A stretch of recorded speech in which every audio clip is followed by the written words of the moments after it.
தமிழகத்தில் உள்ள அரசு மற்றும் நகராட்சி பள்ளிகளில் காலியாக உள்ள பட்டதாரி ஆசிரியர் பணியிடங்களை நிரப்புவதற்கான பணிகள் தீவிரப்படுத்தப்பட்டுள்ளன.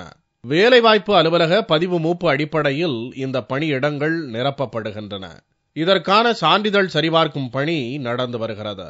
தமிழகம் முழுவதும் 31,170 பட்டதாரிகளுக்கும் சென்னை மாவட்டத்தில் 1,988 பேருக்கும் அழைப்பு கடிதம் அனுப்பப்பட்டு சான்றிதழ் சரிபார்க்கும் பணி நடந்து வருகிறது. சென்னை மாவட்டத்திற்கான சான்றிதழ் சரிபார்ப்பு பணி 15ஆம் தேதி வரை நடைபெறும் என்று சென்னை மாவட்ட முதன்மை கல்வி அலுவலர் தெரிவித்தார். தமிழகத்தில் உள்ள அரசு மற்றும் நகராட்சி பள்ளிகளில் காலியாக உள்ள பட்டதாரி ஆசிரியர் பணியிடங்களை நிரப்புவதற்காக மாநில அளவில் பதிவு மூப்பின் அடிப்படையில் ஆசிரியர்களை நிரப்புவதற்கான சான்றிதழ் சரிபார்த்தல் பணி சென்னை மாவட்டத்தை பொறுத்தவரை 2 பள்ளிகளில் நடைபெற்று கொண்டுள்ளது.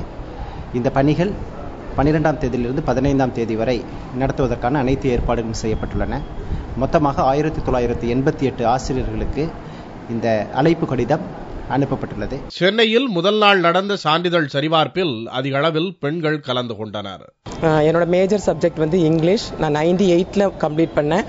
ஆனா இப்போ வந்து கால் ஃபார் பண்ணிருக்காங்க. பதிவு மூப்பின் அடிப்படையில் தேர்ந்தெடுக்கப்படும் பட்டியல் ஆசிரியர் தேர்வு ஆணையத்தின் மூலம் தயார் செய்யப்பட்டு பள்ளி கல்வி இயக்குனர் மூலமாக இந்த கல்வியாண்டு முதல் இவர்கள் பணியில் சேரும் வாய்ப்புகள் உள்ளதாக தெரிவிக்கப்பட்டுள்ளது.